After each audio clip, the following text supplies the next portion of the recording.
आज ना माझ्या दुसऱ्या सासूबाई घरी आल्या होत्या। आता मला दोन दोन सासवा कशा, तर एक सासूबाई माझ्या असतात गावाला आणि ह्या दुसऱ्या सासूबाई ज्या फक्त रविवारी उगवतात। ह्या सासूबाईंचं काम असतं की माझ्या प्रत्येक गोष्टीमध्ये काही ना काही चुका काढत राहायचं।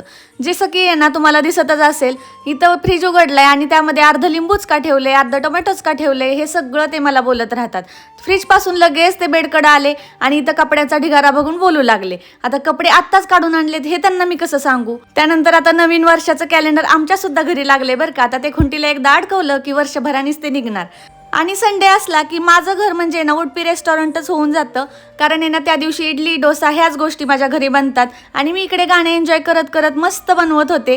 तोवरच माझ्या दुसऱ्या सासूबाई आल्या आणि इथे सुद्धा माझ्या प्रत्येक गोष्टीमध्ये चूक काढू लागल्या। पण जेव्हा पण दुसरं माणूस किचनमध्ये येतं ना, काय होतं माझ्या स्वयंपाकाला मला माहित नाही की काही ना काही माझ्याकडून बिघडतंच। मी एकटी असते ना तेव्हा सुगरणीसारखं सगळं करू शकते, पण दुसरं कोणीतरी आलं ना तर हमखास माझी वस्तू बिघडणार म्हणजे बिघडणारच। म्हणून सासूबाईंना म्हणलं तुम्ही बाहेर जाऊन बसा, सगळं बनवते आणि मी घेऊन येते। तेव्हा कुठं माझं सगळं झालं आणि मस्त असा मी नाश्ता करून घेतला। नाश्ता म्हणजे आमचा लंच आणि ब्रेकफास्ट एकच असतो। संध्याकाळच्या वेळेला आकाश थोड्या वेळ बाहेर गेले होते, तर म्हणलं तोपर्यंत फ्रीज सुद्धा थोडासा आवरून घेते, नाही तर आल्यावरती परत काहीतरी बोलतील।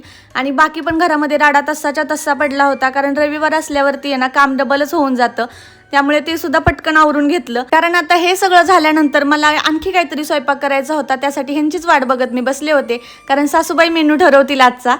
चला, माझं तर काम उरकलं होतं आणि उद्या तुमच्यासोबत मी काहीतरी स्पेशल अशी माझ्या आयुष्यातली गोष्ट शेअर करणार आहे। ती काय असेल ना तुम्ही गेस करा। तोपर्यंत बाय बाय।